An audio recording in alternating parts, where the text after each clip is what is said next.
Hello, sports fans around the world, and welcome back to the NRL SuperCoach BDE Podcast. We are the best draft experts getting hype as anything about this week's Magic Round. Oh, yeah, Mr. Todd, it's here, baby. Come on. About time, mates. Yeah, you circle it at the start of the year. Magic Round, Brisbane, the beautiful Brisbane, Queensland, mate. You, me, Marky, with I can't wait. It's on. And we have some early chats from the man himself, who I did mention last week's show, who said he's waiting enthusiastically. Cheers and shout out to you, Mark. He's also added, for those in podcast land, he's also added, looking at the animation, I'm worried about Simo and Chris's knees. They look like they've been through a few Ricos. Guilty, it's mostly just calf injuries for me as I've aged not so gracefully. So, yeah, that's where we're at. Todd's had just mentioned pre-potty, he might have done his calf as well. So we're barely hanging on. Good stuff, mate. Now, welcome to our live listeners as well. Welcome to those in podcast land. Absolutely having a blast being able to bring this via our StreamYard software. It's going gangbusters. Simo, you'll notice, is not here. He is having a few technical issues, but we didn't want to leave the listeners any longer, so hopefully he will join in very shortly. Dom, consistent as hello, good sir. Hey, Potty. Hey, Dom. Welcome back to the Toddy. Love the Potty. Oh, wonderful. Yeah. Thank you, Dom. Good to be Dom. back.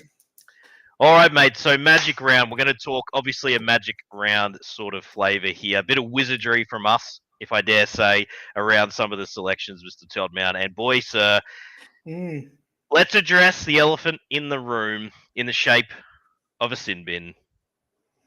Give me something. Yeah, no, you can keep the bunker. You can everything they stand for. They can piss right off. Honestly, mate, when you go back, 4 minutes and 8 plays to then pull up Fanua for some of the lightest contact I've ever seen in my entire life, it's just it was too much, man. And there were some genuine sin bins, there were, but boy, howdy, there were some shockers. And leading into, Magic Round where people spend big money to get here. You've got friends coming over from New Zealand. I've got friends coming from New Zealand. People have come a long way. If they chop up that crap this coming week, there's going to be some real angry fans, really angry. And it just, the product is so good. And I really love watching the NRL. But when this keeps happening, year after year, they have these big crackdowns and it just ruins the game for a whole week. It's just, and they always do it at the start of the year, it won't matter. It doesn't cost any teams. It cost teams this weekend. It did. It does, and mate. it's you're affecting outcomes, and it's just cracking down the start of the year. I'm happy with it if that's okay by me, but just mid-year is so annoying. Yeah, it's a pain in the ass, mate. And I love that you presented it from the fan perspective. I also would want to just add from a super coach perspective, which we know and love. Huge impact, mate. And I think for us, I've already floated it for the league last year. And Toddy may have a different opinion on this, but I like the idea of having the one flex spot similar to what's offered in Classic, pretty much for the reasons just said. Just having weeks ruined because of, sin bins and HIAs and what have you. I just want to take the luck element out of as much as humanly possible. So probably a debate to have closer towards the end of next season, Todd. But just a thought, mate. And also, I'm going to throw it out there, listeners. I feel sorry for those who have got the shallow benches this year because good luck to you. You're in some terrible spots. And before anyone makes the argument to me, it promotes trading. There is that argument. However, what often you find is we're so much struggling with suspensions and injuries that people will actually just sit on a team and not play full numbers and just accept the loss. I've seen it now in multiple leagues to back that theory, old son. Yeah, that's an unfortunate way to do it. I know in our league we try and start 13 to 13 or 14 to 14 this year. If you can't get 14 out, we don't allow people to sort of just have 2 or 3 guys that are not playing. And it's just not worth it. Your league integrity is questioned then. And it's just, I don't want to do that to my mates. I want to give 100% every week.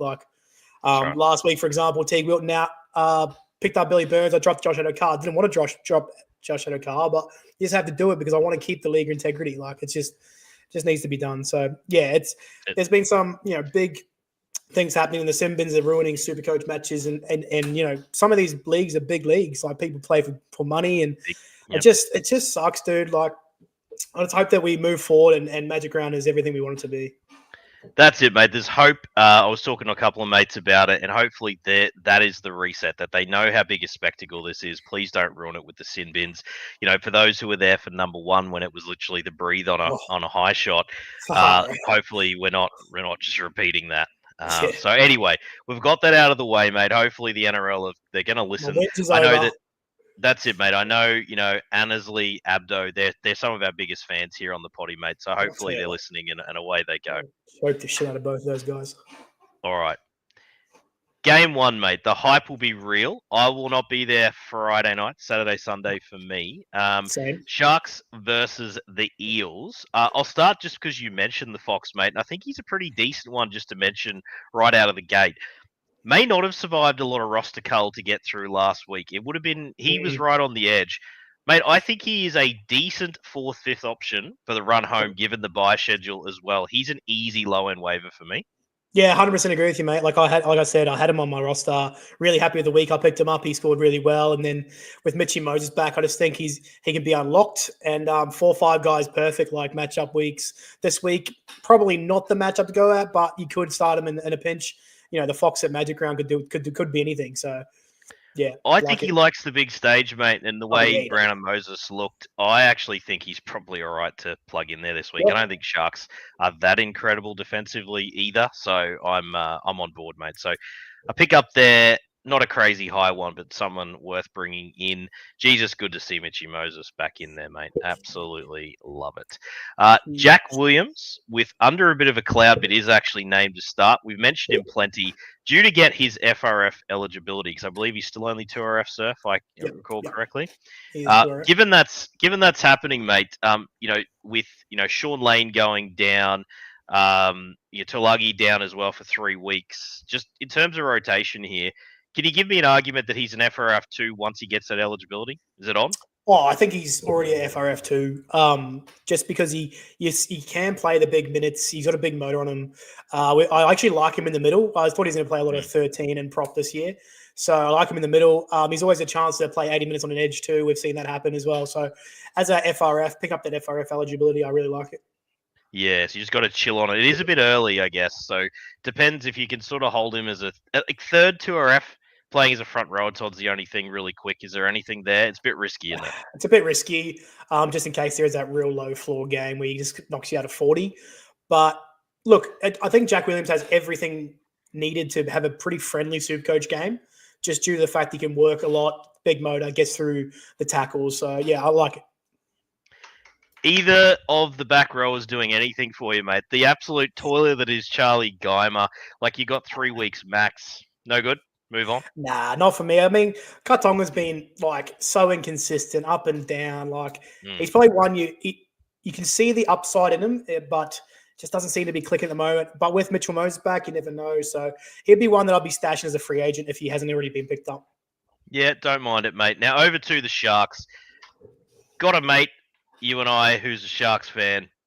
How they didn't close that game out. If I had a punt on them to win, I would have pretty much assumed that there was something funny going on. How do they butcher so many chances? Oh, my God. And, Todd, I've got to just add to the question, mate, because I'm pretty fired up about this. Tell me I'm wrong. Is Tricky Trindle even a first grader? I'm just coming out and saying it, mate. He was so poor. So poor in that game. I listen to a few NRL podcasts and people rave about him. I don't see it personally. I think he is very. Oh, here he is. Hello. Here he is. Look who decided to join us. Yeah, for the podcast listeners, there's been a sexy man. Hello, Simon. Are we keeping you from something, mate? Is that all right? No, it's all good, boys. A bit of technical issues. It's fine. Yeah, fair play. Well, we're happy to have you aboard, mate. And we're just we've already got a bit of the spiel out around the bunker, and hopefully that we're going to see a better set of decisions this weekend. We've got a very enthusiastic Mark who's he's chiming in early and often. So for those in Pottyland, Marky said, Abdo said last night the bunker has been told to stay out of it by the way. So there's that optimism we are hoping for. Good from you, Mark. Keep it that way. We'll get to your beloved Manly soon. All right. We're just talking about his tricky Trindle. He is just not a super coach option. Just drop him. Too inconsistent. Not worth it. Not goal kicking. Get him out of your sides. Simo, I think he's too inconsistent at NRL level even really to be there. I think he's very average. I've got no time. I've been saying it since the start of the year. Don't rate it. Don't rate it. You have been pretty consistent on the hate for tricky Trindle. I'm sort of a bit here nor there. He's got some good plays in him. He's just too inconsistent, unfortunately, and that's probably been one of the knocks on him, I guess, in his career so far. So, yeah, I think you're probably within your rights there to say that about Tricky. Sticky date Trindle? Anyone? No, just he's droppable though, right, Simo? Like you cannot. He's not worth a roster spot, is he? Or is it the buy coverage if you play buys just keeps him viable? Oh, you have to be just, yeah. Like I'm perfectly fine with people moving on from him. Yeah, I mean the buy coverage is one thing, but it's not that much of a kicker that would make me change my mind. For me, he's probably droppable. Good shout, mate. The Cecil Wanga line, for those who've been us for a long time, that will we or won't we drop him based on an average of around about 50 has always been fun. Billy Burns, you genius, Todd Mount. The late pickup has driven this man, league of record, from the depths of a loss to a somewhat comfortable victory with updates. Well played, sir. And I tell you what, he played all right, to be fair. Yeah, he's skillful. Billy Burns, every time he's got a chance, he's just been a likely type. Like he just tries really hard. And I just thought, you know what? Like I only had Josh Adokar on the bench, and I was behind. Holy! I thought I'll have a cheeky stab with Wilton out, and look, he played really well, and you can fire him up again this week. I have no problem with it. Matchup's great. You've got, I heard Teague out for about 4 weeks means I think he's easily a waiver because there's people that are absolutely struggling at 2RF. He's a very straightforward one for mine. Yep. I love it. Good from you, mate. I like that one a lot. Flexing that expertise. He's not just the sexy man this year, Simo. He's not. He's just picking up second rows at score 80 off the free agents. Look at him go, the Todd. That's what I do, mate. That's what I do. I mean, you boys and I are in 2 leagues together. We all know who's on top of the table. Yeah. No. We'll let you have that. Let him have his moment in the sun. See how he goes in business end of the year, Simo. Doesn't happen often. for that maiden victory that he's been searching for. Oh, been trying. Now, final series, I think. Yeah, just shots fired. They love that. Dom has mentioned Hero, which I'm a big fan of. That's been written in the team list. Good on you, Dom. KL Rahul was getting around. KL Rahul. Very good. Beautiful straight bat on Rahul, to be fair.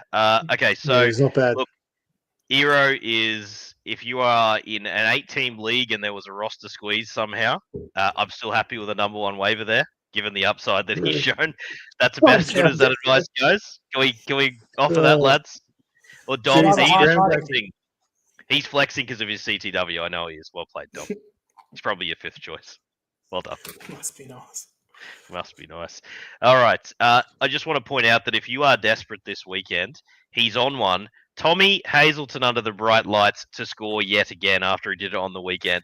I don't mind him as an FRF2 this week. I'm throwing him in there. He's going to score again. Holy. Mm-hmm.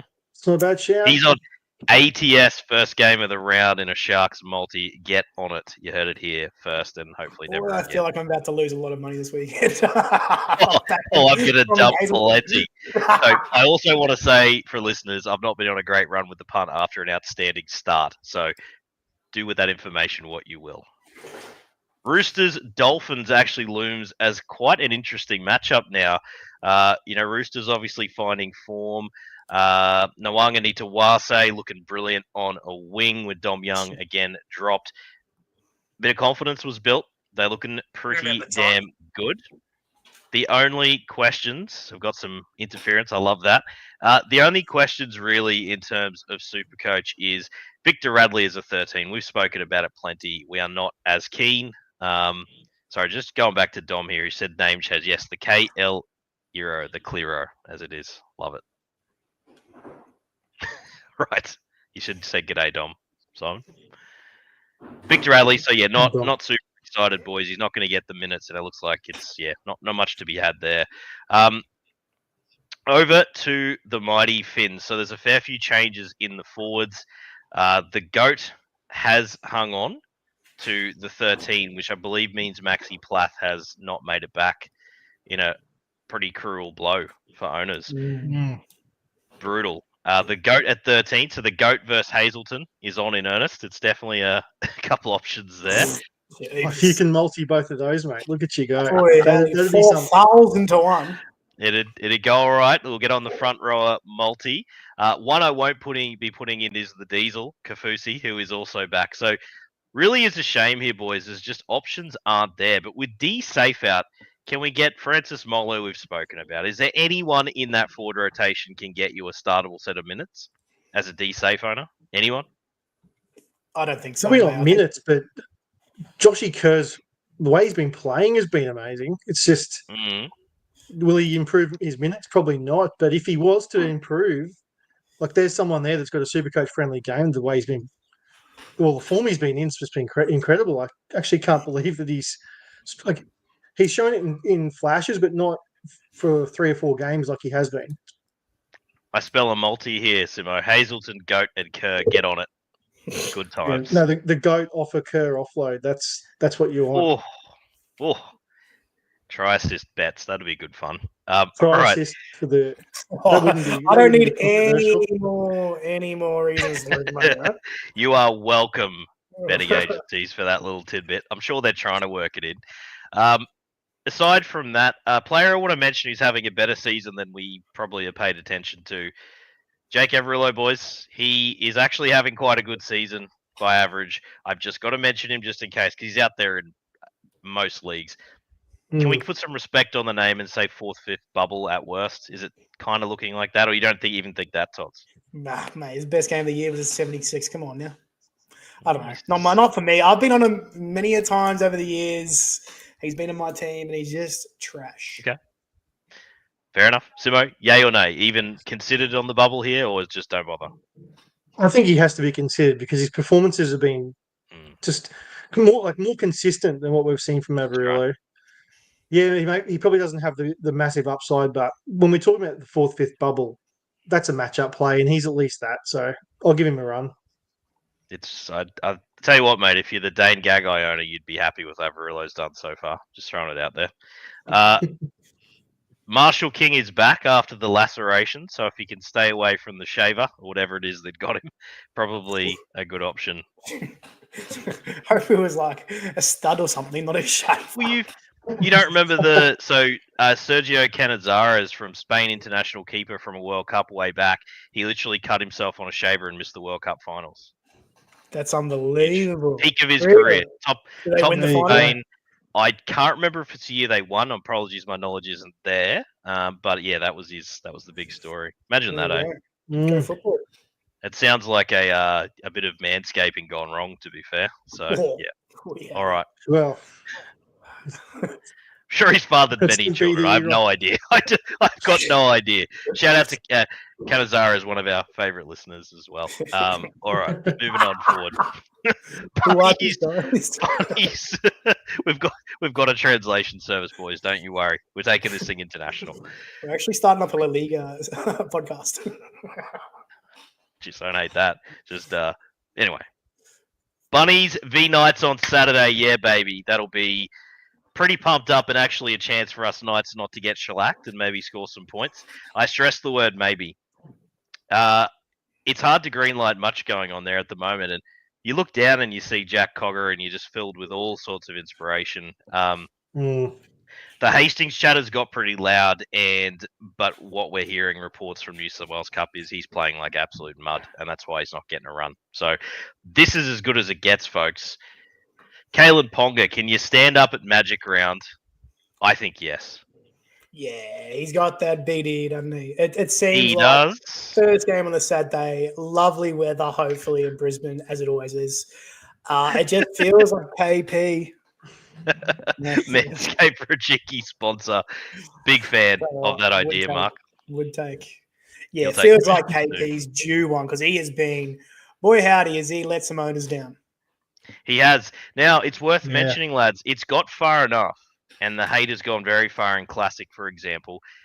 cannot believe I'm about to say this, but a buy low genuinely. Like, are we just assuming this completely flips and he becomes this, superstar that he should be? Or is the lack of halves just going to mean a season of woe? And I'm throwing Fletcher Sharp in there. He's not been great. Is it, Toddy, hit me. Is this an actual buy low? For the first time ever, he's gettable. He's definitely gettable. Yeah, I understand it. As an owner, I wouldn't be selling. It's just KP is KP. Like, he's just so good. Like, are you ever selling Latrell? No. When Turbo's injured, definitely. I'd sell Latrell in a heartbeat, but that's me. But I just think with these top of echelon guys like KP and the likes, just I know it's bad, but just gotta suffer through it, because he could easily win you a chip at the end of the year if you get there. Like, that's how it is. So I personally would be sticking with KP. What about you, Simo? Yeah, I'd be sticking with him as well. I would only look if you're someone that's got like an Iongi or whatever. If you can somehow swindle a trade with that level of fullback to get him, obviously Buller? That's where I'm all about it. Buller, yep, I'd be doing it. Averaging 70, playing on a purple patch right now. He's been really good. But I'm with you, Simo. I think Buller plus, or pardon me, Yongi plus something. I think you got half a show. You got a chance.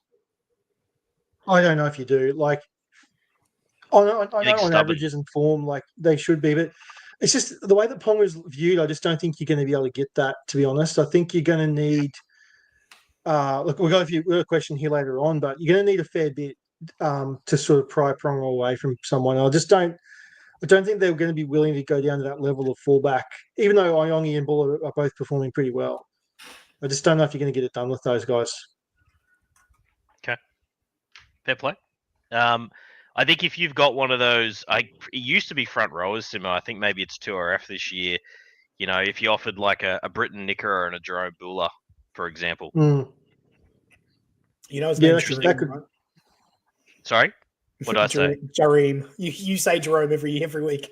And I mean to say, and I've used to call him Dream the Dream as well. I don't know what's happened. It's just this year you've started saying Jerome. I've noticed. I have no idea why. I love him. I'm a big fan, and it's good to see him hit some upside as well. So thank you for pointing that out, mate. Yeah, he's been great. Sorry, what? Effing Bullimore. G'day, Yachty. Oh, man. Oh, shit. Yeah, right. Oh, here we go. Paul Abram, welcome, sir. Ponga got traded for Gutho in our comp from the bloke coming last. Straight up. Straight. Oh. Boy, that's some value on Gutho, isn't it? Holy. Yeah, wow. Like, Gutho plus, at least you can frame an argument, but just straight up. Holy moly. Oof. All right. Going back to it. I'm just looking at the rest of this night's side with Frizzell moving to 13. Leo Thompson to hold his spot. There's not really much there to look at, boys. We'll move on forward and just hope it gets better, really. You could buy low on Best right now is another one, if you believe that they turn it around on that left-hand side. There's an argument to that too. I think Simo saw a little nod there. Yeah. He generally comes home pretty strong. I think he's a pretty good one, actually. I think he's a great one. I think he's an exceptional buy low because he started the year quite hot. I think he averaged 8 in the 80s after a couple of weeks, maybe 2 or 3 weeks. And obviously that's cooled off quite a lot now, as have the Newcastle Knights. But, he's a bona fide, at least top 15, if not higher, CTW. And that's as it is right now. So you're buying him at a pretty low point with the potential to be like an easy top 10, pushing even, top 7, top 8. So, yeah, pretty good buy low on Bestie. I'd be throwing a little sneaky offer out there, see what you can get. Especially if you're playing buys, playing through the buys, I should say. There's still that little bit early, or a bit early out from Origin being announced, and there's still that doubt over, will he get picked or not? So you could possibly sort of use that doubt in your favour. Obviously, when Origin teams get closer, if he does miss out, it's going to be harder to try and acquire him. So, yeah, now's the time to strike on a guy like Best. I love that as a call. Good stuff. Marky has added that Best was looking enthusiastic last week. I think the return of Dylan Lucas has somewhat unlocked that left-hand side as the game went on, so I'm with it. And it's the reason you also don't get rid of Ponga. That left-hand side, it'll hum. Somewhere it'll hum. All right, over to the Bunnies. Latrell Mitchell, probably lucky for a 1 weeker. I do not agree with the assessment about him, apparently he had more time to move out of the way or something or other in terms of he missiled in. He's got to stop doing that. It's very obvious. Most fullbacks have stopped doing that now in the game. Probably pretty lucky, I think, with one. I know that opinion wasn't shared by all, but I just think he needs to go back. He just can't do that sort of tackle now in the NRL. Easy done. Jai Gray then gets to move back to number one. He's an interesting one, boys, because he will play round 10 and 11, I think, at 5'8", with Latrell coming back and sneak duel. Do we think that's what's going to happen? Because it does make it a very interesting rest of season value for Jai Gray. Or do you think once Humphreys comes back, is it Humphreys Walks? Because Walks has been atrocious, and I'll give you guys, even though around the injury he hasn't been great. What is the final setup of this halves rotation with Latrell at fullback? Todd? Oh, it's Walker, just for the experience. I know Jai Gray's been awesome, and he'll play in that 14 role, but I just think if they want to really win games, I think you're going to need Walker there with experience alongside Humphreys. I just don't see the two halfback and the 5'8" with Jai Gray, the two young guys sort of working just yet. I know that's the long-term future, and it'll be great to see it, and we will probably see it next week. No, is Humphreys back next week? I think Humphreys is back next, but obviously Walker's out for 4 to 5. 10. He's out for a while. Yeah, so it'll be interesting to watch. I just think that Walker walks back in. Okay. Simo, just if you agree with that, just agree is fine. But if you've got a different take, let us have it. Yeah, well, Cody Walker's got a mortgage on that 6, in my opinion. It's Wayne Bennett's going to want to see his experienced guys in Cody Walker and Latrell playing together. They haven't had a game this year where Latrell's been fullback and Cody's been 6. Yeah, and I honestly think that's what it's a bigger thing on Latrell's value than it is for anyone else's, because Latrell thrives off sort of the inside work from Cody. Like, Cody obviously can't run like he used to, but he's still got the ball playing now. So like, it's all between the ears with Cody Walker, and he can put Latrell in good positions to do what Latrell does. And until that happens, which is, as you said, it's like 4 or 5 weeks ago until Cody's back. So it could be a bit of a rough watch for Latrell owners, especially in that time. But as it pertains to Jai Gray, like, I just feel like he's a bit unlucky. Like, he's going to get out probably in the 14. He's going to fill in a lot of different spots. Probably end up playing a bucket load of 6 this year with Cody Walker, obviously, as injury prone as he seems to be now. Because once you get one calf, especially with a guy like him, he's probably going to keep getting them. So, yeah.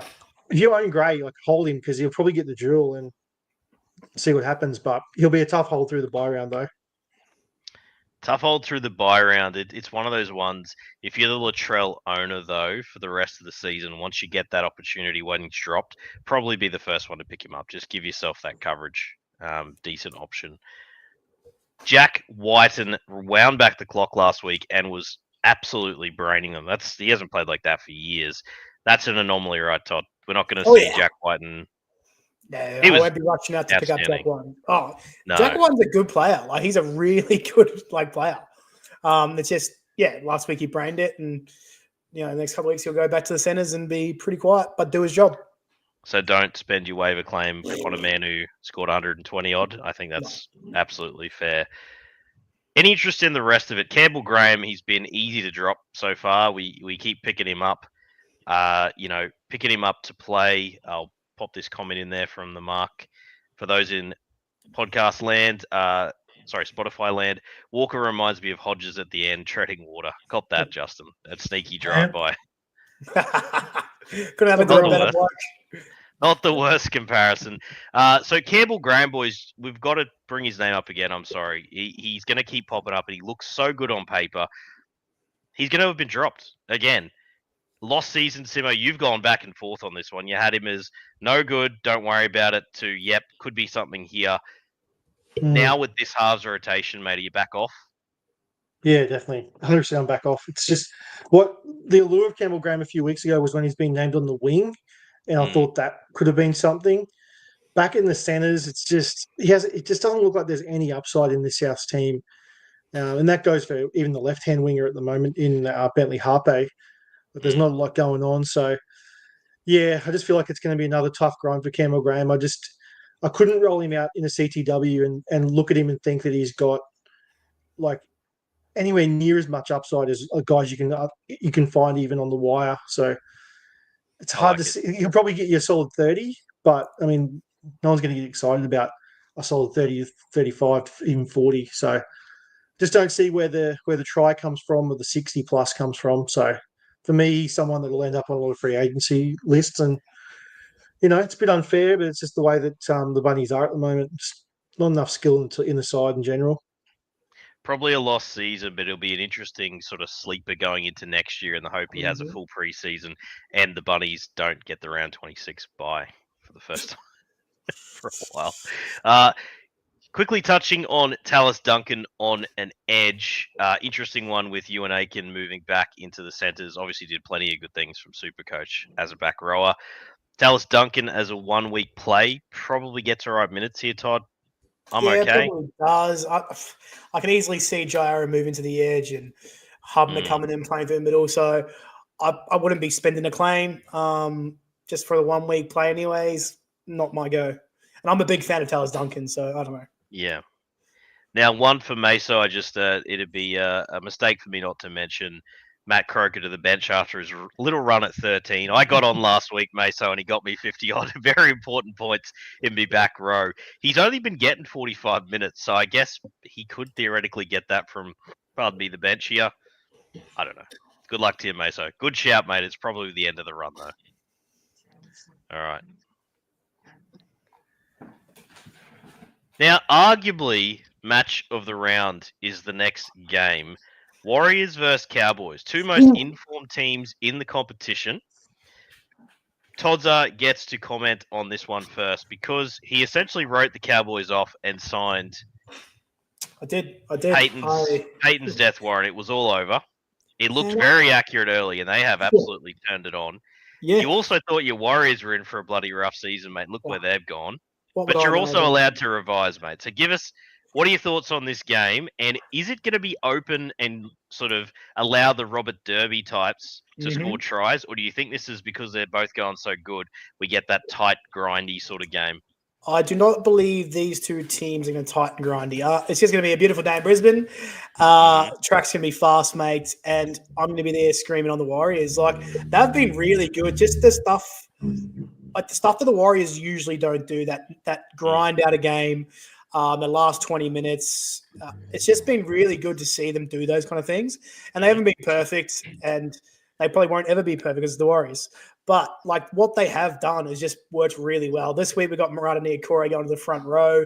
I'd assume that changes pre-game with Jackson Ford taking that spot, would be my guess. But this is a really exciting matchup, and the Cows have really started to click, and the combinations with those young guys in the back line have started to really gel, and Jay Cliff has been good for them. So, yeah, it's like I'm happy to put my hand up and say I was wrong on the Cowboys. Like I was right for the first 4 weeks, but, you get some of them wrong. You do, mate. That's okay. Just having a bit of fun. And I think, look, it's absolutely a disgrace that you didn't mention two-try hero, Jackson, the double machine Ford. If you copped against that on the weekend, I can tell you she was a rough old treat. But anyway, it is such is life. Well played to those who got on. So just looking at Halasima is named on an edge here, Simo. We've talked him up a bit.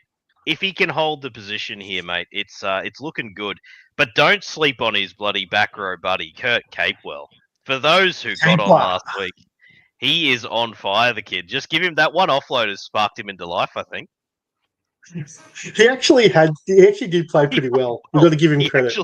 He actually did wind back the clock a little. He did. Yeah. What annoys me around all this, though, it's like as good as Capewell did wind it back, it just sucks that like Halasima's not getting like the big minutes that we really want to see. He still needs that rest, and I'm not going to let that sort of dampen the parade on Halasima. Like I feel like he's just too good a player. He's going to back the talent in with this guy. He's going to distance himself from Capewell over the coming weeks. So it might not work out this week. There'll be a couple of rough games for Halasima where like the minutes don't work in his favour, but there'll also be weeks where he still hits upside in small amount of minutes. So I feel like better things are coming for Lecker, and I'd be jumping right on board with that. You can keep the Capewell though. Get rid of that shit. Yeah, that's a good bit of fun. Good bit of fun. And putting respect on the name 1 week at a time, Wade Egan, can the train keep on rolling? He's still very gettable out there, boys, because people will still not believe just quietly rolling on as the number 1 hooker in fantasy. He's been You got to love it. Really good, hey? He's playing great. Playing outstanding football. Brilliant. Just can he stay fit, Todds, please? But going to throw it out there, listeners. I still think he's gettable. People won't believe. Aaron Clark, speaking of players that won't be believed in, that's absolutely braining it real life and Supercoach and any format. Holy crap, you wish you had him as an FRF2 borderline 1 at the moment. He is on fire. Yes. Here it is. Just going to interrupt our regular programming to present Razzle saying, what does he say there, Todd? G'day, Cal. It's a bit muted. G'day, lads, says Razzle. Come on, mate. Bring the energy and the enthusiasm. Welcome to our listeners who've just joined us live as well. Good to have you aboard. All right, that's enough of fawning over an improved side. Even Adam Pompey's getting amongst it, boys. Unbelievable. What is going on? Yeah. Now, whilst we may not have believed Jackie Whiten's winding back of the clock, frame an argument for the young fella who is looking pretty damn electric in a suddenly quite attacking Cowboys side. Robert Derby here, Simo. A lot to like about what he did on the weekend. He's quick, and I tell you what, he's got a nose for the line. He does. It's we're pretty. I wouldn't say we were really high on him after 1 week. He looked pretty good round 1. I think he based like a 35 or something. But then the week after, we sort of jumped back off the bandwagon a little bit because he sort of hit. I wouldn't say crashed back down to earth, but he just didn't sort of continue on the base that we were sort of hoping for. But, geez, I mean, if the Cowboys obviously not going to do what they did last week every week, but Robert Derby on that right side, like we know that's Drinkwater's good side. Obviously, Tommy did and was even throwing try assists out that way, which he had a great game. Yeah, Tommy did in the passing game. Holy crap! Where's that been? Like the floaters over the top, like crazy good. I think Derby's he's a very good start this week in this matchup because I'm with Toddy. I think Suncorp Stadium, these two teams, the way that their sort of style is, there's going to be pretty open flowing footy in this. So I think Derby's a decent enough shout as at least probably a 3, number 3rd CT dub, but at least a number 4. Could not see a world where he's outside that range. So, yeah, I'll be starting him this week. Jackson Purdue then probably getting close to a top 20 must start. Like he's just doing it all. He didn't even have his best game on the weekend. He still got amongst it. Geez, he's good. Wow. Interesting to see just the rise of him quickly. We had a return of Jeremiah Nane. We did say if he was out there to get on, we'll happily claim that one. He had a point to prove, and boy, did he prove it. He made them look rather silly. I love when he's got that aggressive running style on the fend and that jinking sort of running style going again. So the man is back. Hopefully you got on last week. If he's still out there, though, because of that performance and the rise of the Cowboys, you want edge back rowers in attacking sides that are in form. He fits that criteria, and they're going to look his way a lot more than Johnny Bateman. I'm telling you that. At least Bateman shed the headgear finally. That was good to see. That was Johnny Bateman. There you go. I just got to give a drive-by to Johnny Bateman. I'll just never be a fan. Him and the Diesel for me. How high pick is it, Todd? Do you overreact to 1 week? Is he clearly better than waiver level? Where are you at? I'm thinking probably a mid-tier for me. I know that it seems pretty low. I know that. But over the last, few weeks, you've seen him sort of only get in the 50 minutes. He's now back on the edge. He got 72 on the weekend and obviously went bonkers against the Titans. You don't get to play the Titans every week. You got the Warriors this week, which is another juicy matchup. Then you got Panthers, who is also juicy. Manly, West. It's not a bad run, but I just don't want to put all my eggs in. I don't want to spend my top 3 waiver claim on Jeremiah Nane, and he goes back to playing 50 minutes or anything like that. So that's my logic behind it. What would you do there, Simo? Come in strong here, Simo. Come on, mate. Oh, mate. Pretty simple. If you don't play through the buys, then I'd be spending number 1. But if you do, I wouldn't. Yeah, because I think he'll probably have earned himself an Origin spot again. would be my guesstimation. So I wouldn't be spending a number 1, 2, or 3, knowing that in a couple of weeks he's going to be someone that I'm going to be questioning what I do with him. But yeah, if the buys aren't any issues, then I would go pretty hard. Good shout. All about it. Love those sort of lottery style players. He does have a low floor, but 2RF, you really want to have some try scoring upside, and he certainly presents that. And wait till he starts fielding those kicks again like he did in previous seasons. Exciting, good turnaround from the Cowboys, giving us a lot of Supercoach goodness. Here's a matchup that's quite important.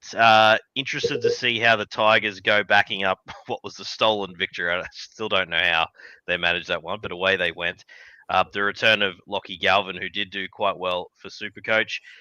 It is actually a pretty settled side, boys. Like, the guy that we've mentioned far too much, I'm just going to say really quickly, we don't want to talk about this for long.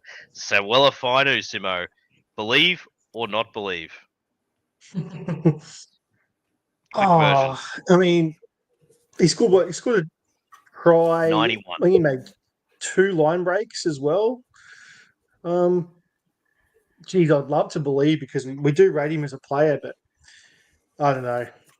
I'm probably going to let him go through the keeper. Yeah.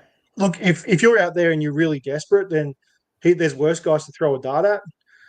It's just, everything we've said for the last 6 or 7 weeks would be totally irrelevant if he was to have one good game, which we knew he's capable of. It wasn't going to be quiet forever. If he was to have one good game and then us sort of change our tune just after that, it's like, what's sort of the point? So, yeah, someone I wouldn't be wavering, no way. Tell you what, Simo, I'd hate to have asked you for the long one, old son, but anyway, Fainu. Tonta, show him how it's done, mate. Yay or nay? We believe it or not believing at this point? Ooh, Samuel Finu. So on the weekend, it's a no for me. It's a no for me. Give me his life story. Where was he born, Tom? That's awesome. Samuel Finu.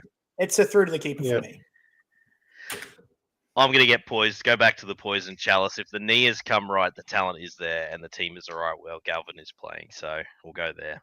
All right. Appy named with he looked like to go off with a knee injury. Just going to bring him up really quickly for the reason if you are chasing hooker and he is ruled out and Talon De Silva has that role mostly to himself, I would be getting on Talon De Silva as a play while Coruscant's out. He is a lot of Supercoach goodness in him, that man. Interested to see where he ends up next year for Supercoach purposes too, gentlemen. That's a big one because he'll be a starter somewhere. De Silva? Is he off contract? Yes, sir. I believe I heard the rumor. I don't know if it's is it the end of this or next, Simo? It has to be. Surely it's next year because he would have already been snapped up or restarted. Yeah, well, he was someone that I saw. I mean, I know a lot of players are being thrown around as a potential signing to the Perth Bears. So, yeah, could be. I think the end of next year sounds about right. That would be a great get for the Bears, to be honest. Oh yeah, he's got some talent. Don't mind it. There's heaps of good ones around though. Like, yeah, fair play. Doing already in first grade's pretty impressive. The Dragons, it finally happened, gentlemen. It has to be mentioned that the painful attempt by Lockley Lewis to play 7 since the start of the year, that experiment is over. We've got King Tolgia. I'm just having a crack there. I've never heard his name pronounced, so I'm going to go. Did I get close to Mo? Is that all right? Oh, yeah. I'll back you in, mate. Thanks, mate. I'm no expert. I feel like it's King Tongia, but that's okay. Tongia? I had a feeling it might be. I think the G is like a GN. King Tongia. And Lycan is a pretty sweet first name. New one for me. He comes in. I like him. Yes, boy. Good from you. Do we get on board, Simo, any mention of him? You are our sort of junior/reserve grade expert here. Any thoughts on whether he'll come in here and actually brain them? Oh, mate, he's a Queenslander. That's the best thing about him. Hello. He's from country Queensland, Dalby. He's a Dalby boy. Yeah, beautiful. Yeah, look, he's obviously only young. It's rare that you guys come out and just brain it. Especially playing 7 out the gate. But this time last year we would have said the same thing about Lockie Galvin. So you can't hold that against these sorts of guys, and there's talent there. So if I'm in a deep league and I need halfback, which I believe I might need one in my sort of deeper leagues out there, he's someone that I'd be okay spending sort of a lower tier, like in a 12-team league or even 14 team. If you're sort of anywhere towards the back end of your waivers and you're really halfback needy, I could justify a claim on this guy. I wouldn't. Obviously, a 10-man league, it's a lot different. Dragons don't play the bye either, which also hurts. But as a free agent pickup out there in the majority of leagues, I think he's someone that you should at least roster. You just never ever know what these guys can be, and yeah, that's not to say that he's going to be this year's Lachlan Galvin or anything, but he also wouldn't shock me either. So take that for what it's worth. Like the shout, mate. Sticking with you quickly here, Simo. Is it 2020 or do I see Corey Allen on a team sheet? Good to have him back after a really bad run. Well, that's one-time Origin contender. He's back, so good stuff. I mean, was Fanau that bad? Was he that bad? Harsh. Oh, that's harsh. I also am thinking about my brain. I'm struggling a little bit here. Ramsey. Where's Cody Ramsey after his comeback? He is honestly playing fullback for the reserve team and absolutely killing it. Like he looks $8 million. Like he looks really, really good. Gutho goes down. I would not be putting Sloan back there. I'd be putting Ramsey. He's unreal. Sloan's been pretty good on the wing, so I don't think he's going anywhere. He looks like a winger. Born in New Zealand, baby. Hello. We'll claim him, Simo. Be good. Don't you worry. Queensland claimed, mate. Get away. Get your junior clubs out of here. Hamish Stewart in the 13. Also, the Ducks and Drakes have ended with Egan starting on an edge on paper. Wouldn't it be just hilarious if that flips and Leilua comes in to start? It's like, I got you, boys. I got you. Thanks, Flange. Mark coming in hot. He's on the tins. At least he's not from Chinchilla with a vomit face for those in Spotify. Simo, very good turn up. This. Wow. That is your best, Marky. Look, he's not wrong. We're all dogs out there. But I've been to the Melon Festival and I can say accurate. Well played. Well played. Yeah. Get on the Black Rats. Hey, now you're talking. Hamish Stewart comes into the 13. Decent young player as well. Is there anything to be had here, Todd Mount? Is he at least worth a stash? Geez, I wouldn't probably be stashing him. It's a pretty forward-heavy bench with Little come on, Cook to play a little bit of 13. I probably wouldn't be stashing him. Yeah, fair play. Just before we move on, mate, let me just say Tyrrell May has to be the first name selected for New South Wales. I'm worried they're not going to do it because it's Laurie Daly and they're going to do some weird loyalty thing or I don't know. If they start with Payne, if your New South Wales start with Payne Haas and Tyrrell May, Queensland are in a little bit of strife. I don't quite know how you stop that forward momentum, Simo. I really don't. That'd be very tough. Brother, who else they pick it at 10? Like, there's a lot of guys that. I guess a lot of them on the back end of the career, aren't they? Like, not to pick Gerbo at 10. It has to be Tyrrell May. It just has to be. And I'll tell you what, forming another option as well that probably hasn't spoken about heaps. He's a little more meat and potato, but he also is just a good. I like Max King as well, boys. I think Max King's really good. Does anyone else? Don't think he's actually an Origin type player. Good defender that's too. The name. I like that shout. Yeah, those three. What do you go Stefano over Max King? No, not Stefano over Max King. No, I don't rate Stefano at all, but that's okay. Wow. He's vastly improved, but I see the point. But I'm with you. Great shout on Tyrrell May. Not hard. Gonza, I thought you were going to come out swinging real early and you're going to say, the no doubt number one SuperCoach overall pick in drafts next year, Tyrrell May. And I tell you what, if he keeps this up, he's in the convo. He'll definitely be in the convo. No misses. Yeah, I know. It's insane. 8 offloads, 85 minutes in the front row. Fuck. It is insane. Well played. He's a well done. For my eyes. All right, over to. I'll be pretty dusty by this point of the evening, gentlemen. It's fair to say it's 9 o'clock. I will be well under here, Todd Mount, and looking for the after. At this stage of our lives, it's let's settle down with a red wine or two. This is how we roll at our old age. We'll move into Sunday, probably a bit dusty after no doubt some Mackie D's. Get on board for a sponsor if you could, please, Golden Archers. We're all about your work. Titans v Bulldogs on the Sunday. Oh, this feels like a get-right game for the Bulldogs, baby.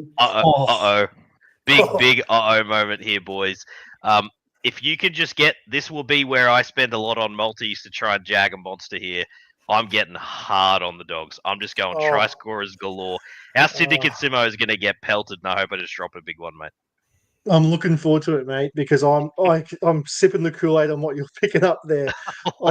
This is a guy to get right all about it. It's the Titans couldn't be in a worse spot, and the Dogs on a bounce back after a shocking loss. I mean, can you just imagine being Chris Randall, how he played on the weekend? And it was not pretty, right? He is not an edge back rower. I'm a fan. We are a fan of him.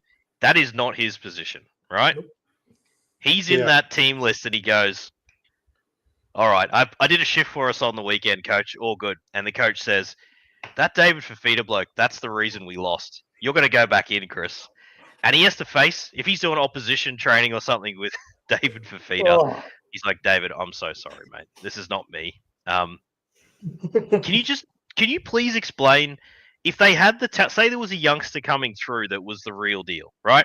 Like I said to you guys pre-potty, Bo Firma on the left, in fairness, he's probably earned that position over David Fafita, right? He's actually playing some bloody good football. But on the right-hand side of that back row, where's the young junior that's ousting Fafita in this side that makes him a better team? You please explain that to me. I don't understand it. It's in the 14 jersey, mate. Young back rower. How good. You do not even joke about that, right? You listen to me. That's not even something to kid about. Payne Haas from Wish. The problem is we're joking about it every week at the moment. That's how annoying it is. Horrible. It's like this isn't just blowing over. It's just mind blowing. This is the most extreme version of it, boys. Cleese Haas at least is a back rower, like if you want to, call him that. Anyway, this is baffling. So the reason I bring it up is we are a super coach. We are a draft expert podcast. What the hell are you doing with David Fafita? I know you're not dropping him. That's not the question I'm asking. Does he go back into buy low territory because this madness has to stop? He won't play Origin now. That's dead. That is like, if there was even just, we didn't think Billy would pick him anyway, but that is dead. There's no way it happens. Simo, you're an owner. What are you doing? If you're the owner of David Fafita, you're not sitting pretty on the ladder. Let's be real. He's pretty much a consensus second round pick. If we want to, some leagues he may have even been a late first, but he was definitely like an early to mid second. Yeah. Yep. Alongside Critter on draft day, alongside the Gus Bus. Yep. Yep. Which was those guys would have started too. Yep. So if you went David Fafita, you're not looking too pretty. So I think the best bet now, like a lot of teams that are doing well on the ladder, should really be targeting David Fafita as someone that they try to buy, because the owners of him are going to need wins. Obviously, the buy coverage is going to be there now outside of this first buy round, but it's not good for Fafita. It's definitely it's not one for the risk adverse people, because there is a chance that David Fafita is just a colossal bust this year as well. It has to be factored into people buying low on him. Like, I mean, surely this can't continue, but we've been saying it for 7 weeks. Like, we're in round 8, and David Fafita's had, I think, one maybe 2 games starting on an edge, which is pretty crazy when you think about how many weeks we've had. So, it's my advice if you own Fafita and you're not looking pretty on the ladder, maybe shop him around, see if people high on the ladder can throw you a trade or two. It's probably at that point. Because there'll be buyers. He's too good a player. And people sitting high on the ladder should be looking at him, because, to win the league, you want the David Fafitas of the world playing 80 minutes in your team. He's a great guy to try and still acquire for that reason. So I think there'll be a lot of trades with Fafita out there in Draftland. So, at least sniff around both as owners and potential owners, depending on who you are out there in the leagues that you're in. Yeah, I like it. That's really good advice, Simo. I'm on board with that. A target for those flying high. And shout out to those who are both Latrell and Fifi owners, which would be a very popular pick at the back end of the turn in a lot of leagues. That's Right. No, thanks, mate. Casual Oh, drive you? by, Is that you, Simo? Holy. Yeah, That's you. what about Oh, mate. Keanu Kinney as well? Yeah. That's Yeah, an good. absolute violation by you. That is, we shouldn't be doing that to our friends. I actually forgot about the Kinney part. I know you That's did. how bad. I know you were serious. That's how bad you're running, old son. That's how bad he's running, but he'll still give it a good nudge. And I like the idea. I also wouldn't, Simo, to add to that advice, mate. I wouldn't sit on Fifi if you're struggling. He's almost a luxury at 2RF for the rest of the year. You try and make it up elsewhere with players that are playing now. He's a lot easier to give up than Ponga, in other words, is what I'm getting at here. Beautiful. Burton back and now sat down for a week. It's been a turbulent old start to the year. For those who are trying to get by at 5'8", it's pretty bloody tough, as ask the Galvin owners as to what they had to do. Another drive-by there unintentionally, to be honest, that one, but it is what it is. What can you do? What's the 5'8" option here for a 1 week special? Have we got anything loitering consistently? Not really.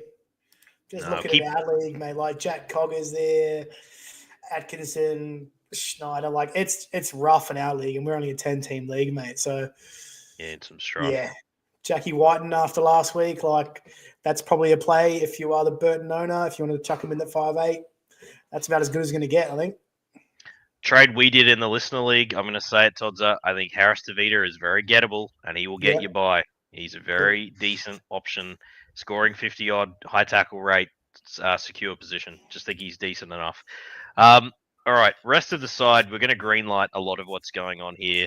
Always funny to greenlight Montoya in any given year. Any given week, I should say. Oh, yeah. Year's fine as well. Year's fine. Stilly Tupanua, boys, safely a drop. Ridiculous performance. That knee should have been very close to a straight send-off. I hated it. Hated it with a passion. And if it was Gus Crichton or isn't Critter? Swali. Yes, Swali was a huge one as well. Got rubbed out plenty. How was that, Eddie? That was super dangerous. Jesus. That was ridiculous. He chinned him. It's unbelievable. You let him bring me up and chin somebody now. And that's just 10 in the bin. Training MMA, evidently, is the man. Did not miss his mark. So, yeah, that was pretty full on. Joshy Curran as well stood down as pretty rough take because he's been really good since being in the front row. Bailey Hayward only 2RF eligible, isn't he? Is a shame. That was one I would have said as a bit of a plug and play in a good matchup. You probably could if you want to try and go for a sneaky bit of maybe very likely some upside. He probably will hit something. He's like a third 2RF, but I wouldn't get super pumped. All right, a matchup that going into the season would have looked like the absolute humdinger has been reduced to a rabble. It is Panthers versus Broncos. Marky Mark is definitely on the tins, boys. He's come in here with a comment. For those listening on Spotify, so it's only my view, but why is Chris the only one in a jersey? It's a bit weak from you two. Cop that. Shots fired. What did you do? No. Did you shit in his oatmeal or something, you two? Like, what's going on?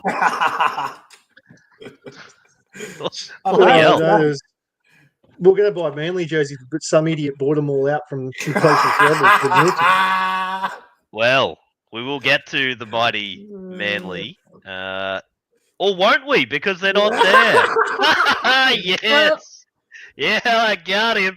Get up, you Manly, you dogs. Get up there, Manly. And we will quickly, while we're on it, Mark was indeed the gentleman who I mentioned that I'd have to literally bar him on my friends list if Turbo went down with an injury. I got to tell you, boys, he looked a little bit shaky, a little proppy at times, and you were like, oh, come on, just get through. He did a very clever. Did you see him when he was playing the ball, Simo? No, he didn't play it with his busted leg. He was putting it on the opposite side every time, and it looked really deliberate, like he was almost propping as he did it. Heart in the mouth stuff.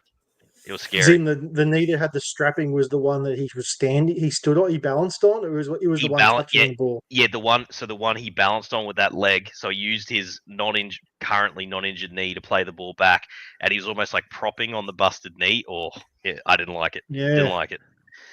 Yes, but he got through. That's not what you want. and he got through and he got him a dub. They played very well. He added so much, Probably as a you know. decent buy for him this week, to be honest. And the Seagulls, they need the buy for Tommy Turbo. Oh, yeah. They rolled the dice, got away with it. I can stay friends with Marky and attend Magic Round, so looking forward to it, old son. The Penny Panthers, boy, was that a flat spot, though. They played absolutely terrible, but I got to tell you, dropping Casey McLean had to happen. He was absolutely poop. Mud. Like, you guys called it a couple of weeks ago, and he ain't it at this stage of his career, evidently. Very mistake-prone all over the shop. Had to be culled. The return of Tango with Garner in the centres. I have to believe that this is a better structure for defence on the edges, assuming Tango is back in form. But boy, I'm in that spot now where I actually fired up Liam Martin again. And I know that just because I was desperate at 2RF, thinking there might be some upside there because Penrith are back. You got to have it to be able to play these players. The player I want to mention is Isaiah Papali'i, which I think may actually have been dropped in many leagues, and rightfully so. He hasn't been doing much. He'll come in for Sorensen here, won't he? Which is actually a pretty good get. Sorensen has fought this, and that would give 3 weeks before. So is it 9? So this week, 9, 10, and 11. You'd get 3 weeks for Papali'i on an edge. I'm all about this, and I think he's a sneaky low-end claim in the hope that Sorensen gets sat down. Any thoughts? My thoughts are opposite to you. I think Yep. IPAP is a massive mirage.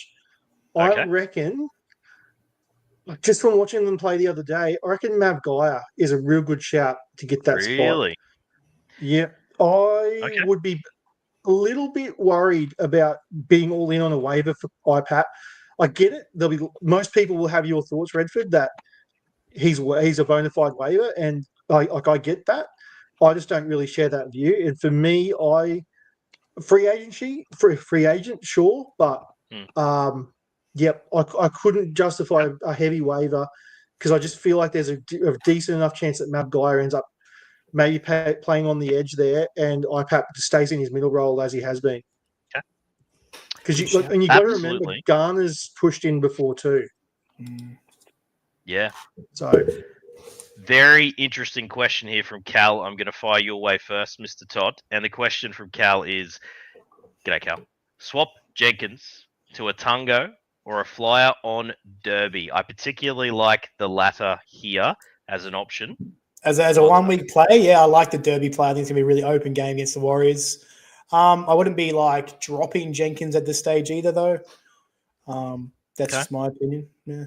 Because Casey McLean, you boys were all over this. He was literally the red light on getting Jenkins anywhere near the pill. Doesn't matter whether Jenkins played outside on the wing or in the centres. It all seemed to be Casey McLean trying to go himself. Simo, maybe there's hope for Jenkins, which makes him more of a reluctant drop. But Derby could be all right. Yeah, look, it's definitely not Tago. Let's be real. I wouldn't be going there, but yeah, for this week, I'd go Derby. So if it means dropping Jenkins, I mean, yeah, you probably have to. Yeah. But yeah, it's a tight one. I'd be trying to drop someone else, Cal, just because as a 4th, 5th CTW option for the next few weeks to rotate in, like if Panthers get red hot, he wouldn't be the worst person to own. The only thing, though, is Jenkins so low. But To'o back, Simo, that's the real big question for Cal here. To'o obviously subs back in on his preferred wing. No dramas. Do they remove Alamotti back in, move Jenkins to the wing? Where Alamotti, I think he's been too good Jenkins on wing. Plays center. Yeah, Jenkins plays center. Do you think Jenkins plays center in that scenario? Okay. And Garner back to the bench or coverage. And that could be the other thing. If To'o comes back, what's to say Garner doesn't go back to the edge when Sorensen's out too, just quietly on the IPAP thing? Yeah. It's everything I just said on IPAP. You got to be aware that it's not a slam dunk. I think that's what we've sort of come to here. There's a lot of moving parts in the Panthers team, and that's happening by the week at the moment. So it's a week by week proposition. Your compelling argument, mate. I'm downgrading him to an FA. I think now I've seen the Garner thoughts. I'm with you. I think there's a chance he would oust IPAP anyway from next week. So good shout. Broncos. Talk of the town was Big Selwyn playing fullback. Got to hand it to him, boys. He looked more energetic, Todder. We spoke about it. Haven't seen that impetus on the run back with the ball in his career, or at least for a long time. If he brings that level of energy, mate, I mean, he is going to be pretty bloody good. He'll get dual eligibility as well, just in time. I think the maths works out. Mate, I don't know. It's a big test. If he does it again against the Panthers, it's probably real. Yeah. I definitely think. Obviously, we know Selwyn's got the skills and everything to be a really, really good footballer. He looked really comfortable back there. I didn't think he was out of position too many times. I thought he was. Yep. I thought he did everything right. He ran straight. He ran hard, which is what we love from Selwyn Cobbo. Just with Selwyn, I really hope he doesn't get that fullback money, because I just feel like he is just in line for the Trell Mitchell experience. And I really hope that Selwyn can just continue to be like, he's still, in my opinion, he's still a bit of a kid. He doesn't have that experience to go and warrant that big contract and take all that responsibility. I think he's going to be a great fullback if he wants to play fullback. It's just, where does he fit in this Broncos team once Reece Walsh is back? It's a real interesting one. But for this week, CT Dubs, let's fire him up. Yeah, it's just a good one. If he's put himself in the shop window, and I would imagine that Bulldogs, because with their budget price forwards and stuff that they roll with, would be a big shout for them.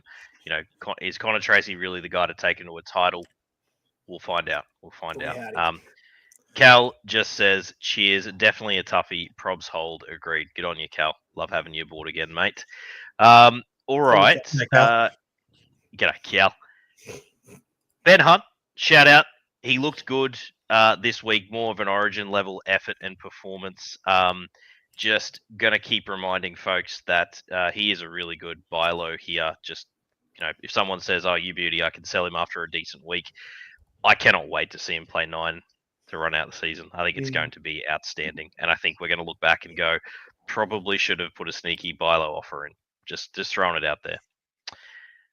Xavier Willison, he is the big news. You saw the reports come out. Credit to you, Simo, got on him in both League of Record and our Listener League. Nice and early, which you said was a fluke. I'm just going to call you Nostradamus. He is going to be converted. Mate, the back row, Madge has come out and literally endorsed that he's the man for that. Simo, we've said it for a couple of years on your Cal. G'day, Cal. This is huge, Simo. This is big news. He is going to be a very likely type playing on an edge. And I think it makes the Bronx just a better team overall, mate, for that run home. If you can get Xavier Willison, I'd be treating him like at least a second 2RF run home. I think he's outstanding. I think he's a great player. Once the Broncos get humming as well, you're going to want to own Xavier Willison. Yep, he'll be that guy that gets you 45 to 55 pretty much every week, and then he'll hit upside pretty regularly. I'd say every couple of weeks, like he'll either set one up or he'll make a line break. Last week scored a try literally in like the first 3 minutes. So, yep, he's one of those few front rowers out there that can crack an 80.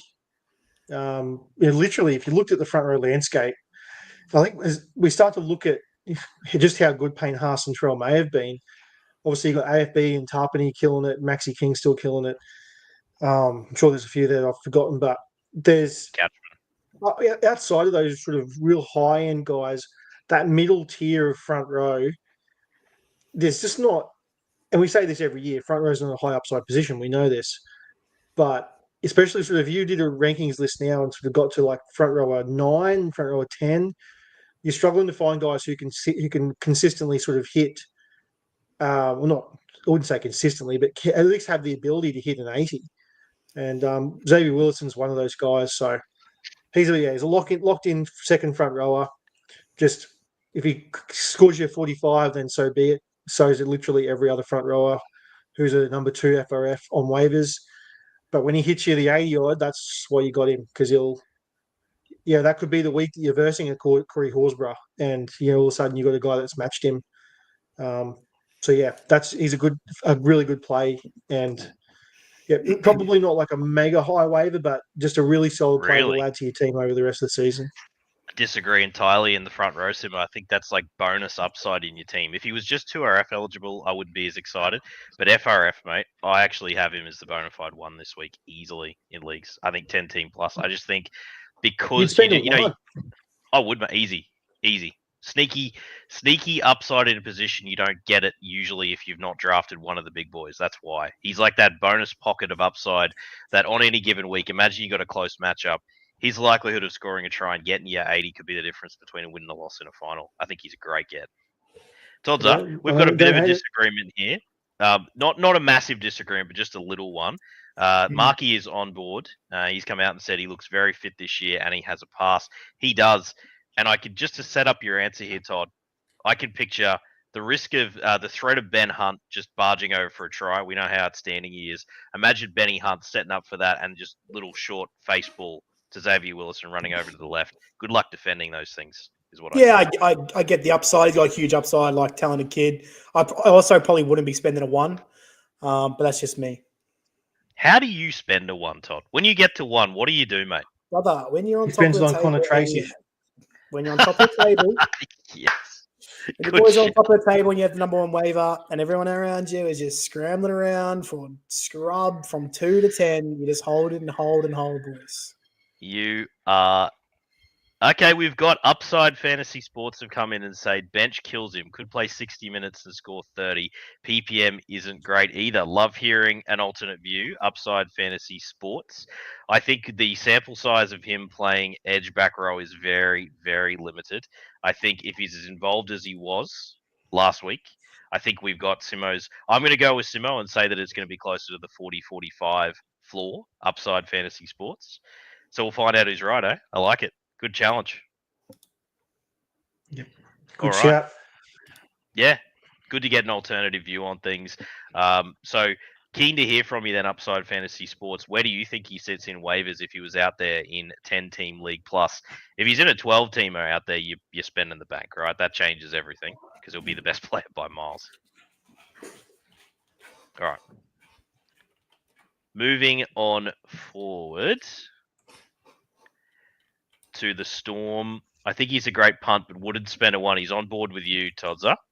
Loves the idea of a punt. That's my alternative account, actually. No, I'm joking. That would actually be outstanding if you were just chiming in. Oh, yes. I would be sledging you two like no tomorrow if that was my alternative account. I'll tell you that. Good stuff. Is there a bloke called Low Upside Fantasy Sports out there with your Actually, also floor fantasy sports. Imagine that. We just draft a team of Daniel Wagons. Good deal. Fantasy Sports. Captain Mannering getting a run. All right, Storm Dallas v Johnson. Raiders. Dallas Johnson. There you go. That's where it's at. The accumulators. Here we go. Oh, more from Upside. Got some good chat here. So for those in Spotify land, operative word could. Think he averages about 50 and the upside is real, but I've recommended him as a worthy punt for anyone who can stomach it. Not my number 1 though. Yeah, I like it. That's good clarification. For the risk averse, stay away from number 1. I'd be burning. But I am a burner. You guys know this. I spend my waivers very freely. I don't muck about. All right. I really am. I can't help myself. Storm versus Raiders.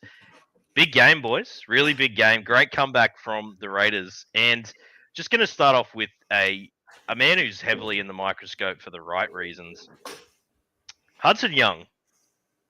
Is there going to be a way he's not picked for Origin and ergo a phenomenal play in round 12? Like, he should be the first name on the team sheet with the form he's in. Ridiculous. You think Laurie Daly's not picking the informed Raiders 2RF? Surely he does. He's right? picking him. 100% he does. Picking him. He does. And he deserves it. He didn't get a great run last time, but he has to. Yeah. He has to be there. And if they're going to relax the eligibility rules, in steps Matty Nicholson as well, to be fair. Goes good. Goes very well. Too far? Didn't like it? Okay. Oh, right. Struck a chord there. I like that. A nerve, I should say, with the low upside fantasy sports. That's some of your I might have changed my name, mate. It's a low upside. That is awesome.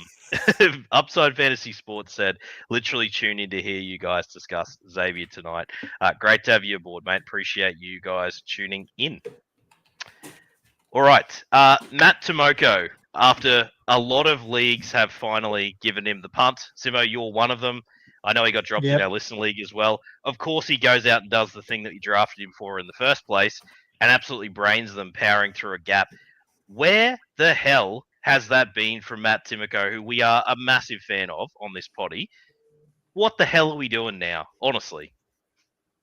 I'm not going to let it change my opinion too much because we know Matt Timoko is a bloody good player. What holds him back is Canberra's style. Like, he just simply does not get enough ball. And we've been saying it for years and years and years. And he'll go through periods, Matty Timoko, where, and in this case, like, he's gone through about 3 or 4 weeks before this where he didn't get any ball. I think he may have scored a try off a line. Like, it wasn't a line break try. I think it was one of the ones in Darwin where Ethan Strange went through. It was a pretty good try. Timoko was just on the end of it, sort of near half time. So he hit a 57 with a try off support play, which is probably what led to him being dropped in a lot of leagues because everyone sort of sees, a try and only a sub 60. So people start to get rid of him. He's he's a really good real life player, and we just know that fantasy wise, he's just going to be really inconsistent. Not so much because of him, but just because of Canberra just really not really running sweep plays. He might get 1 or 2 shots with early ball a game, and if he doesn't do anything with those 1 or 2 shots, then he's not going to be super fantasy relevant. So he's one of those guys that you can waiver if you wanted to. Like, he plays the buy round, but that's right. I was pretty happy to let him go. It wasn't someone that he's not someone that you're mega attached to. He's definitely rosterable and should be owned, but there's a few guys like that. In your Cecil Unger line's pretty famous there, Redford, like guys that you could drop in a buy round. And Matty Timoko is one of those fellas that you drop and you don't even think twice. And you pick him up again a few weeks later and someone might run him for a few weeks and then they'll get sick of him and he'll move on. And that's just the sort of player that he is.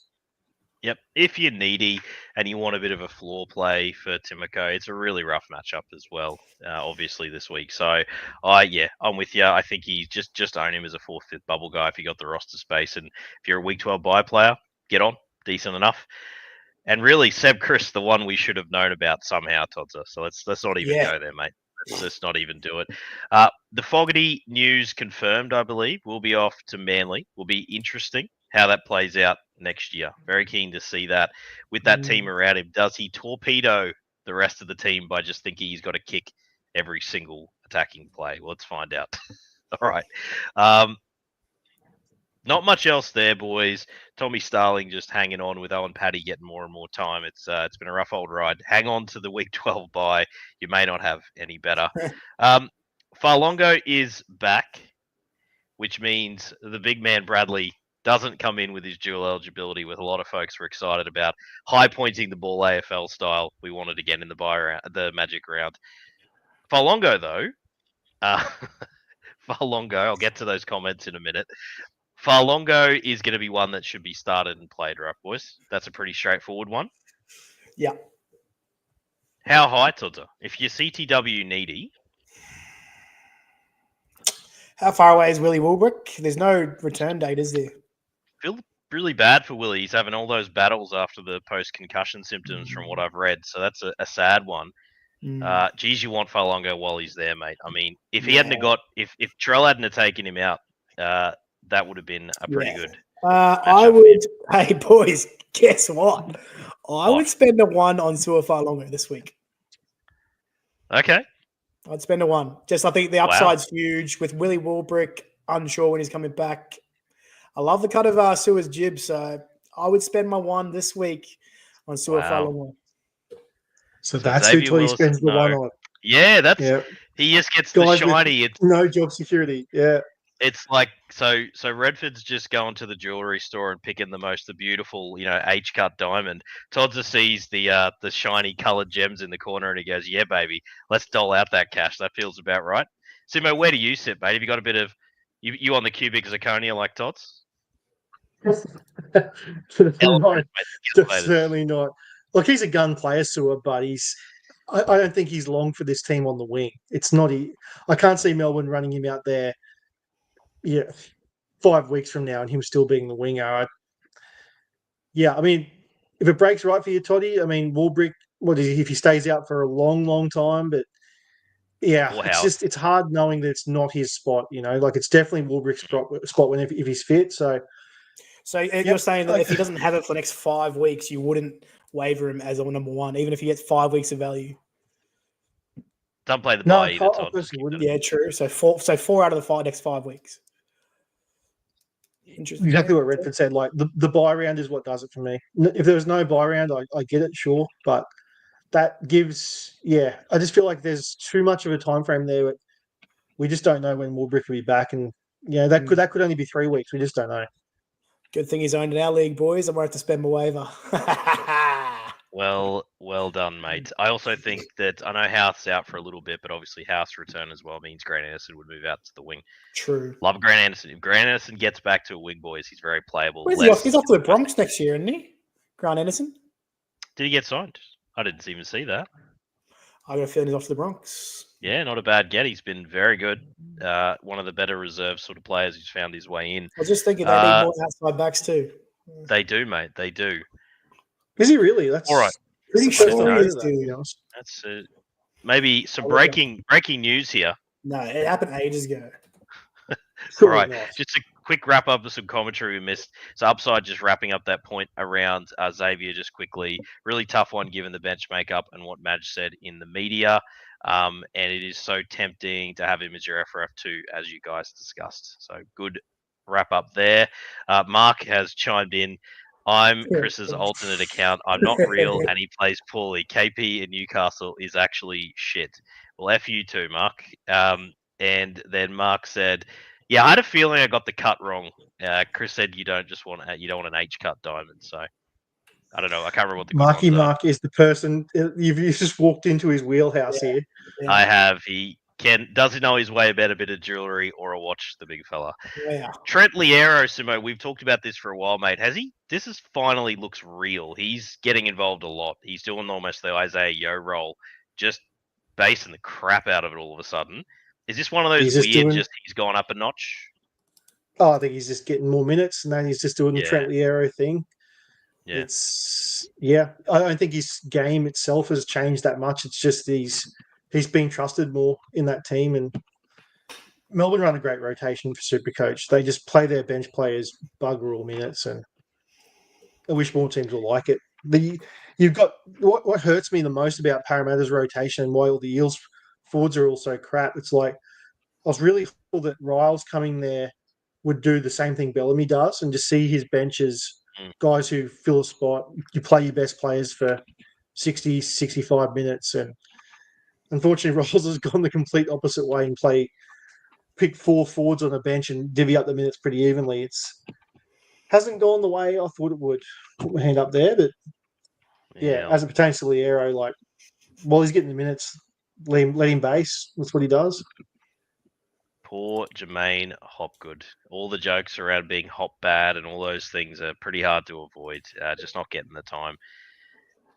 All right, that is it for the team list. So just absolutely pumped to get it. Oh, where's okay? Manly not there. All right. Cough that monkey. All right, gentlemen, from the socials, what have we got? I'll mix it up. We'll go with the Book of Face to get us rolling, please, Mr. Yeah, John. of course you would. Of course you would. I got him right here, mate. Here we go. Seamless, listeners. All right, here we go. Well, we got 3 questions for the Book of Face. First one is from our boy Marky. Oh, come on, Mark. What have we done to you? All right, fire away. He says, is it better to choose a shorter player as SuperCoach as they are less likely to commit a high tackle and be sim-binned? Good stuff. So lowering the beam is around the knees. Then they'll start to get done for cannonballs, Marky. Get off. All right, next question. Redford is a proud owner of Jai Gray. I'm just saying that. True. Yeah, like looking into a mirror, mate. Very tall man. Christian Wanka. He says, asking for a friend, which I assume is himself. If you had Starling and Sandon, would you be looking to sell high on Sandon, or has he the hold out of the two given his buy schedule? I've been sneaky keen on Sandon as a hooker because I love the upside, and it's just started to come good. It's really hard to know. I just don't think I'd want to rely on Starling rest of season, to be honest with you. I think it's too risky at this point, Simo. Yeah, that's a really hard question, that, because I mean, Starling's what? He's still getting 55 minutes, 60 minutes. Yeah, it's been a little Probably wavering a little. I don't know how much more he's going to drop. To be honest, like it's still Starling's role. But then again, I mean, yeah, I think I probably agree with you. I'd probably keep Sandon. There's going to be a lot lower lows with Smith, but there'll obviously be higher highs. So, yeah, Just Smith's more of a roller coaster, but push come to shove, I'd keep Sandon. Just want to throw it out there, though, with the news that Sammy Walker might be 6-ish weeks away and maybe the Roosters season's not going to be lost. If Sammy retakes the goal kicking, you would have wished you sold high on Sandon now. That's the only consideration for me. Jesus, he come back from an ACL and kick? Like, probably not, but it's not always hard science, Todd. So we've seen it many times. They won't kick for the first game and then they run a bit and it's like, you beauty, it's mine. And he was a sharpshooter after starting really badly in his career, if you remember. what percentage has Sandon been kicking out? He hasn't been crazy bad. Started a little rough, but he's improved, I think. I just think Sammy Walker, talk about a man who worked on his goal kicking. He remember what a sharpshooter he ended up being. I just think I'm going to change my idea, actually, to Chriso's question. I think I would test it because there are people out there that are hurting massively. Sandon also has magnificent bye coverage and the duel. So flash it out there. Have a rip. Fair. Last one here from Dom. Hey, here he is. G'day, Dom. Okay, lads, one for later. Have both IPAP and Blaze Tulangi. Dom, guess what, mate? He's anyway, moving on. On the bench, who should I drop? I just stuttered on my words. What was the one I did the other day? Simo, the kid's been talking to me about, he said, Redford, I've had enough of you as host, mate. I want to step in. And look, this is what he's throwing at us. I can't even talk English, bro. Best suck of the old slip Gordon, mate. All right, here we go. Dom says, lads, I have both IPAP and Blaze Tulangi on the bench. Who should I drop? Have Fifi, Curran, Burbo on the bench. Also, Burbo. Burbo. Tell your story walking, pal. How'd you go? Simo, who are you dropping? Because you're not dropping Burbo. Who are you going to drop? Yeah, I said Burbo. Yeah, I'll drop Burbo. Oh, you are not dropping Burbo, you dirty dog. His number one fan.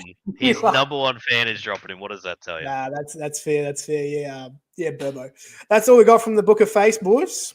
Good stuff. Bonus question thrown here before we get to X, Simo. Paul Abraham has asked us, is Ricky waiverable in a 10-man league? Simo, I'll throw to you, mate.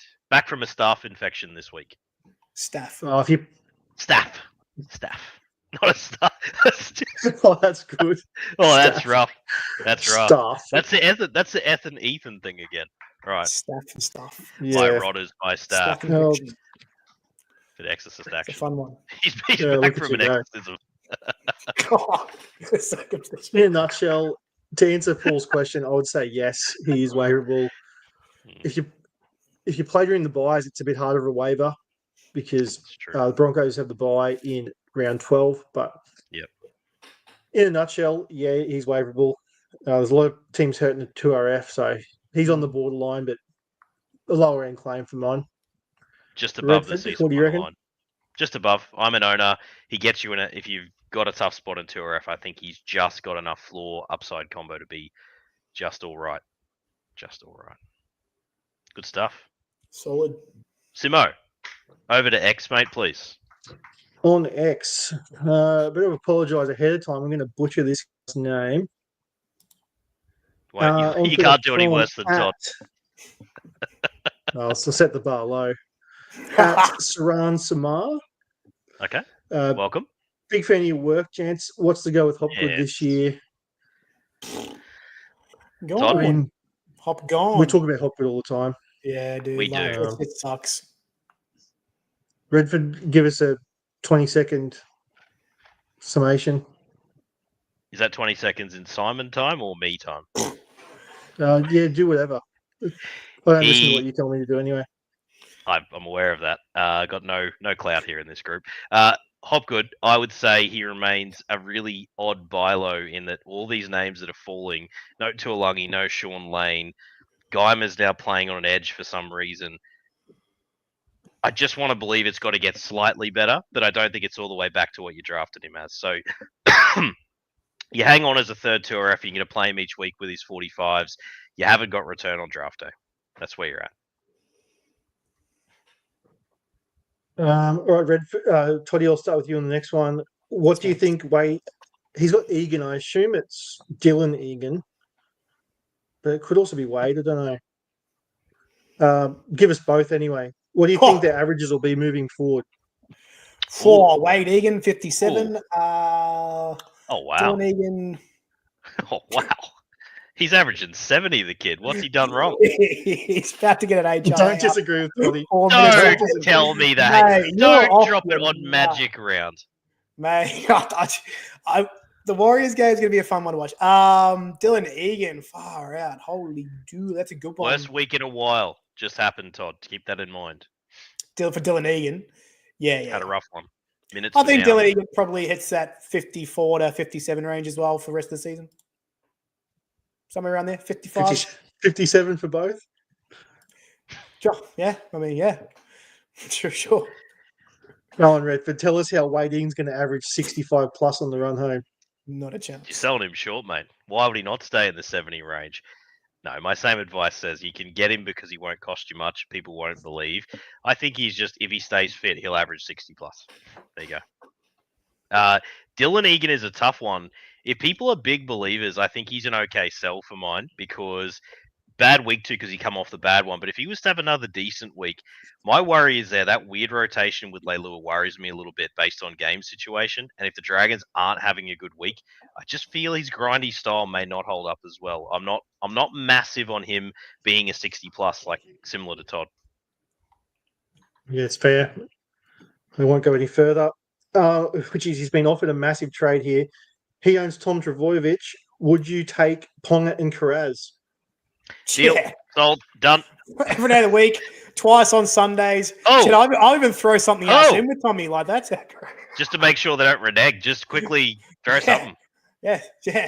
What else do you want? Get off the chat now and go and accept that. Do that.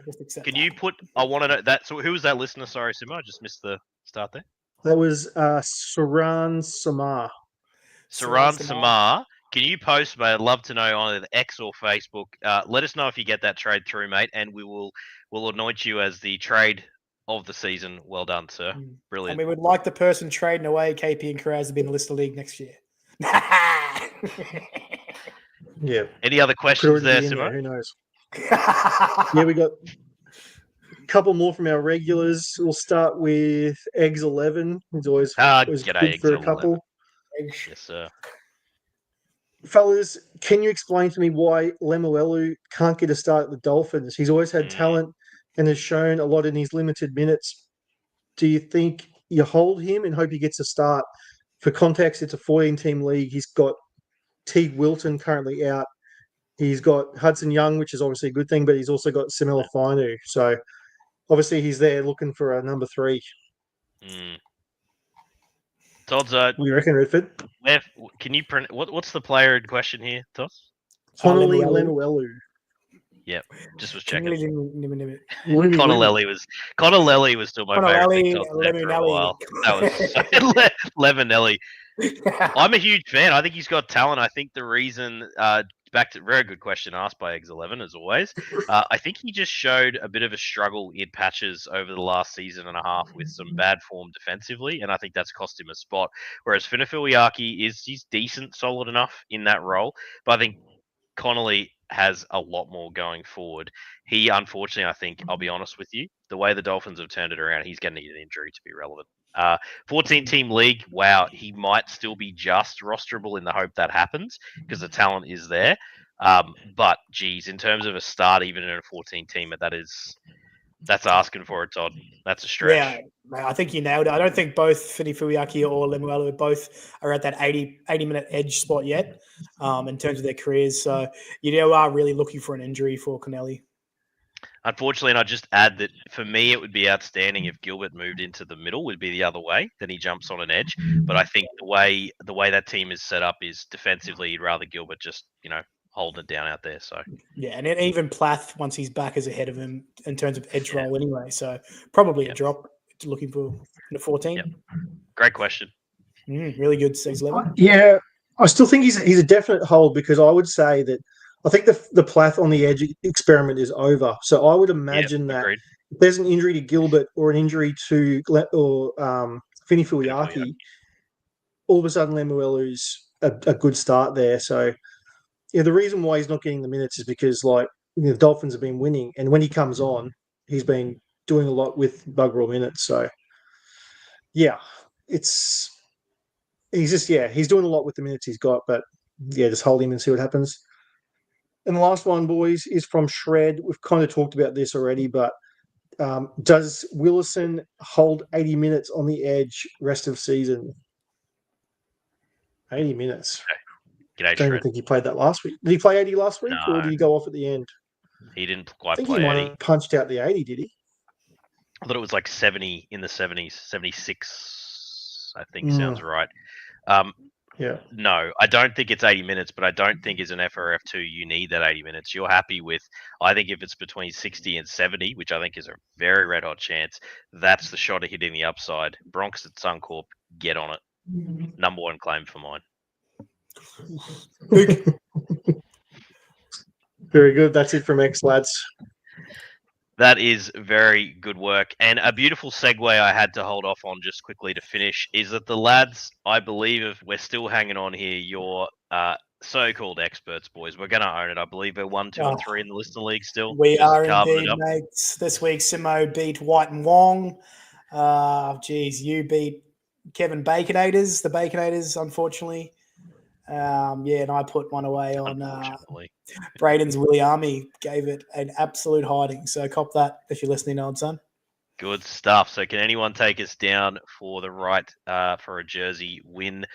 Listeners, hang on there. And if you think you can do better, we'll be running again next year. So the most prominent members of our league, or should I say our podcast, who speak up, you're putting yourself in the frame. So hit those likes, hit the subscribes, let us know how you're feeling in the chat.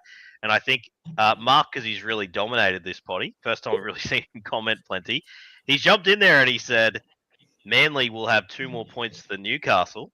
And because I avoided it the first time, he doubled down and he said, as I said, Manly will get more points this week than Newcastle on the bye. Yeah, no, I can't wait to sit beside you all weekend, mate. That's I can't wait for him to sledge you all weekend. Oh, Marky, I won't even say if, but when you sit next to him and the Knights get dusted, you got to feed it. You got to feed it to him.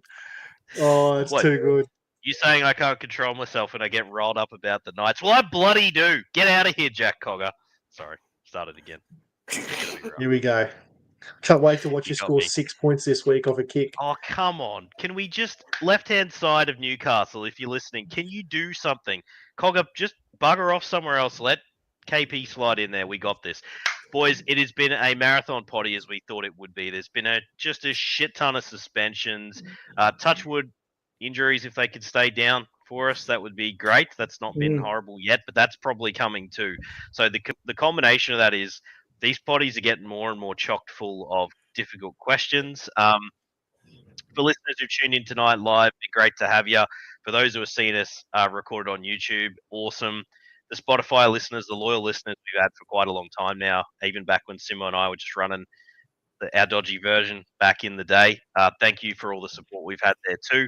Tell everyone that you know about us. We're trying to keep growing the brand. You know, we've got some great ideas for this. So it's been bloody loving it with the boys. Simo, beautiful from you, mate. Will we see you at Magic Round, sir? No, this is the first time I'm not going to Magic Round. It's a year off. Yeah, we got our second child due next week. So no, I'm joking. Good on you, mate. Yeah, well, hey, Todd's yeah, so you see some of us are committed to the cause, mate, right? Big fan of kids, this guy. Yeah, oh, mate, am I committed to the cause this weekend? Holy. We will make up for it for you, Simo. I know you put in some very solid work at Magic Round, if I don't mind saying. So fair play to you. Yeah, good on you, mate. Good luck with the kiddo. Probably best that I don't go, to be honest. Absolutely. Yeah. the Todd Bound. We'll have a marvellous weekend, old son. I know you're Mate, sitting we with the will. Waz fans. It's going to be Yes. a mighty, mighty journey. We'll have a good weekend. So Yes, thank you, sir. mate, for a bloody Cheers, mate. inspired potty. Good man. Yes, cheers, mate. It's always a pleasure. Never a chore. Sounds more believable each week. I love to hear that. All right. And as always, listeners, get that BDE into ya. Or you.